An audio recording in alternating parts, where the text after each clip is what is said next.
Better a cautious commander than a rash one.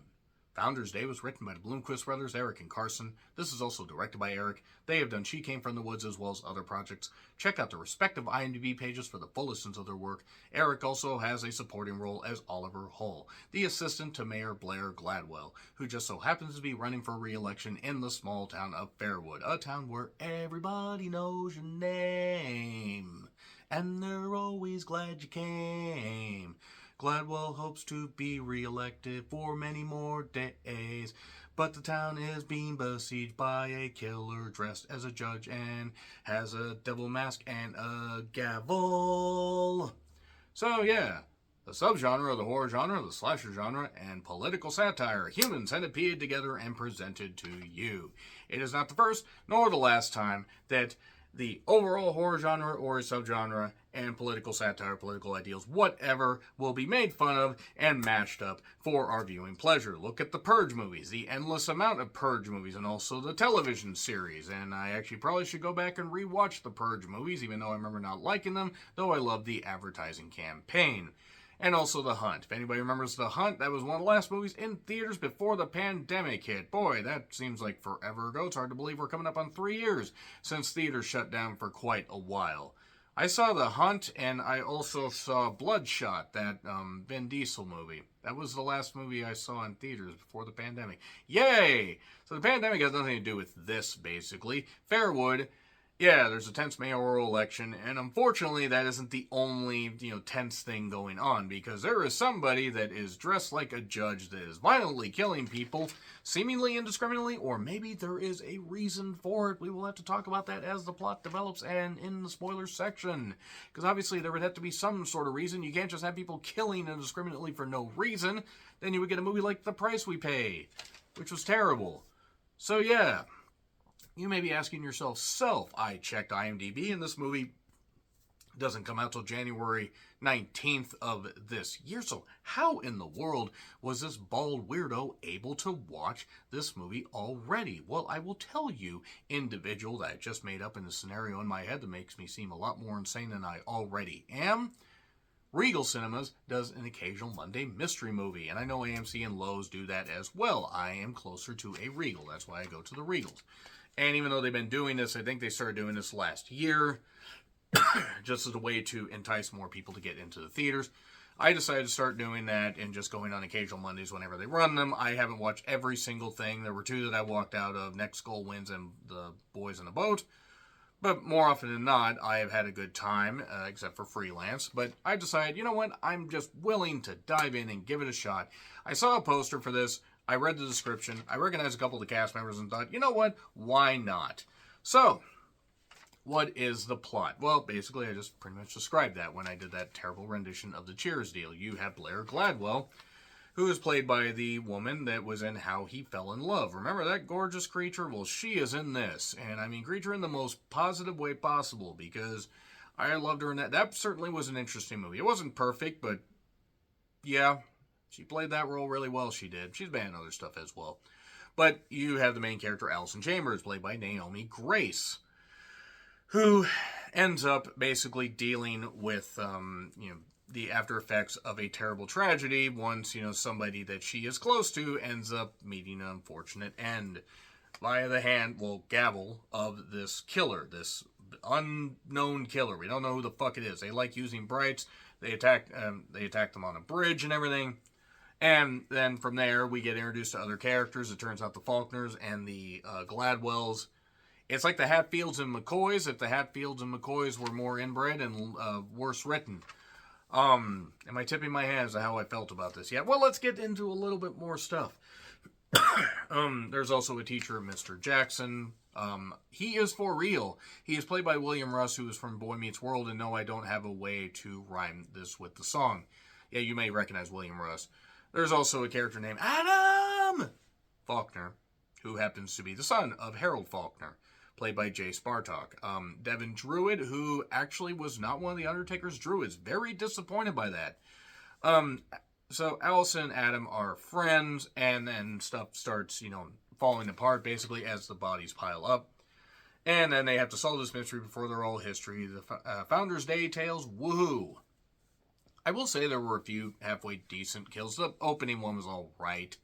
The one in the theater was kind of neat. There was one on a teacher's desk. There was one in the bleachers a little bit later after that. There was one almost gratuitous one in an office.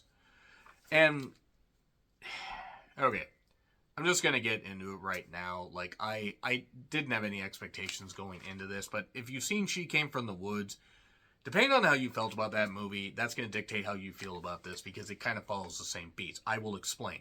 She Came from the Woods was a send-up of 80s slashers with some comedy. And the thing is, the comedy worked when it worked. When the jokes landed with a thud, they were noticeable. Some of the kills were fine. It was made for a micro budget. It was what it was. It's also on Tubi if you want to check it out. This feels very inconsistent and almost incomplete. It is like large chunks of this movie were just seemingly carved off and everything, because characters will just do like the stupidest things. Yes, that's slasher 101, but unfortunately, the way they tie it together, like, yeah, I figured out who the killer actually was. I figured it out right away. I mean, it's not really that hard. Like, just saying, they tipped it before any of the killings first happened, but that is what it is. If you're making a horror comedy, you're not necessarily looking for anything other than fun instead of unpredictability. The thing is, though, is as they try to explain more and more stuff, you just realize that, yeah, it all tied back to one particular thing.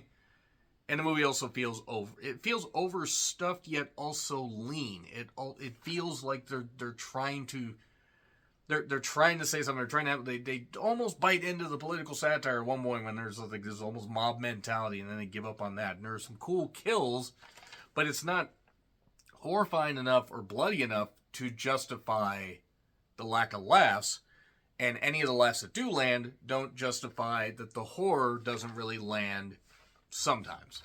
It's very inconsistent. It's very, I don't know. It's hard to describe unless you see it. I have seen some really scathing reviews for this. I have seen a lot worse in this movie. Not this year, though, because this is the first of the year. And if this is an indication of how horror is going to go for the rest of the year, then we're in for a fairly mundane year. That being said, depending on when you watch this, I may have already posted a review of Night Swim, because I will be reviewing that a little bit later this week. Because Haunted Pool, why not? This had something that it wanted to say, and what it basically just ended up saying was that's basically what it ended up saying. I don't think that this worked like they wanted it to. It ends up being all right in the end. She Came from the Woods is better. This just didn't. This felt like they were trying to like maybe mimic Scream, but it was more like mimicking Scream 3 or Scream 6. It didn't work. It didn't work. But it's going to be in theaters in a couple weeks if you want to check it out. And also check out the Regal Mystery Movies of the AMC Lowe's Mystery Movies if you get a chance. You never know, you might be surprised. American Fiction, I saw that before the end of the year. Last year, that is. And ended up being one of my favorite movies of the year. That has nothing to do with this. So I am going to get into spoilers, just so you know it's not going to take very long for me to talk about the spoilers. But nevertheless, 3, 2, 1, that's your warning. Spoilers. So, yeah, Allison and Melissa are together. Melissa really likes her. Tells her she loves her. Allison's going to go off to college or something like that. She's got her dad, Thomas Chambers, played by Andrew Stewart Jones, who I know I recognize, and God forbid if I can't place it. Can't fucking place it. But I know I've seen him in stuff before. Melissa, and there's this thing with this bridge and locks, like a lock of love, like a way to lock people on, or, for people that have passed, or it's like carving your name into a tree or stuff like that. So Allison stops by this old theater she used to work at. That reminded me of the one from the last matinee, or the last Manatee, as somebody would know if they were watching the spoiler section of this. There's one person who'll get that. There's one. I guarantee she's not watching. That being said, she gets this look. Her and Melissa, it seems all great. Melissa tells her that she loves her. Allison has a hard time saying that. She has a hard time confessing that. Stuff's happened with her mother, all this. She has commitment issues. And then the killer shows up, and the killer ends up killing Melissa, and now Allison is haunted. And she still turns in her paperwork to Mr. Jackson, including the line of succession, the 25th Amendment, and beyond. Gee, I wonder what that's going to have to do. There's a mayoral election, and there's talk of the 25th Amendment. I wonder. There's also, there's also, like, this Commissioner Peterson, Catherine Curtin, who does some attempts at comedy, has been better than other stuff, and some of the jokes land. There is one where, Miller, no more dead bodies. Or this, Mayor Gladwell screams when she sees her daughter cut up in a dumpster. Oh, that's a positive ID. The daughter, by the way, Lily Gladwell, played by Emily McCarthy, who fucking hell, she has beautiful eyes. Good grief. And I mean that with respect. The big issue with the movie, it's very inconsistent. It's not nearly it's half as funny as it thinks it is. And the horror, like, there are some jump scare noises that are egregious. I thought for a second maybe my brain was stroking out and I was having some issue. I don't know what the fuck is going on. But just watching this, like, there are parts that, okay, it seemed like Mayor Gladwell, after losing her daughter, is going to lead this mob and everything, and they're going to go door to door to door to find this killer. Because just before, Adam was actually revealed as the killer. Adam had killed these two teens, well, early 20-somethings playing teen, including Kate Edwards, who had a great, kind of goth look, and Dylan Slade, which is a great name. It sounds like just somebody that would work on the independent scene in the late 80s, early 90s. Kind of was a grunge guy. But that being said, kills him. Lily actually meets her in a fairly decent, way. She, is sweeping up some glass after an ex of hers breaks a bottle down. And then this killer attacks her after she had pepper sprayed Kate and Dylan's character. And then the killer attacks her, pepper sprays her, and then dumps the glass out, somehow found the glass. And the gavel also has a knife. It's tricked out like the Sorority Row tire iron. That's a great movie, by the way. It's stupid, but it's so goddamn fun. Check out Sorority Row 2009. That being said, what ends up happening is, she didn't listen to Annie Lennox, obviously. Not No More I Love Yous. Not, Here Comes the Rain Again. No, not that, but Walking on Broken Glass. She didn't listen to that and she died. So yeah, various people are getting killed and everything. And then Kate Edwards and Dylan Slade meet therein. And then Allison sees Adam, and it turns out that Adam is actually the killer. Oh my god, the dad, who had just seen Adam at his house, and knew that Adam was Harold Faulkner's son. And Melissa, already, losing one kid is terrible. Well, he has this piece of wood, the dad does, and stabs Adam with it because he was trying to come for his daughter. Gross. And kills him. Then Mayor Gladwell leads this whole charge after seeing her daughter dead and all this. Basically what it ends up coming down to is Mayor Gladwell meets an end by getting stabbed. That did not look like she was getting stabbed. And Harold got slashed and everything across the face and stuff like that. And when you find out who did the killing, it's actually even more hilarious. And basically it comes down to... It turns out that there could be multiple killers. There could be multiple people involved. It's a weird, crazy, espionage plot because the deputy's involved. Oh my god, the deputies, this is so terrible. What the hell's going on? What's actually happening here? So the mayor's dead. All this stuff's going on. And Mr. Jackson always seems to be around in these areas. So nobody questions why this old man's around, but he just is. Oh, he's just here, this kindly old teacher. So yeah, it turns out Melissa actually faked her death along with this, along with the other person who was dressed like the killer. That was Adam. Why? Because they were being led by Mr. Jackson as a way to kill off everybody, literally everybody, so he could succeed and become mayor and fix the town. No, really, that was actually it. And I'm sorry, but just, like, okay, I mean, I sort of get it. I sort of get what they were going for, but just... It just stumbled. It didn't even really get out of the first act without stumbling, but then it stumbled in the second act, and it really stumbled in the third act. Had a little bit of satire that worked, a little bit of violence that worked, but not enough to really fully come together. So that's it right there. And also, Mr. Jackson is mayor. Allison is at high school or in college, giving a speech and everything, but she's still haunted by all the stuff that's going on.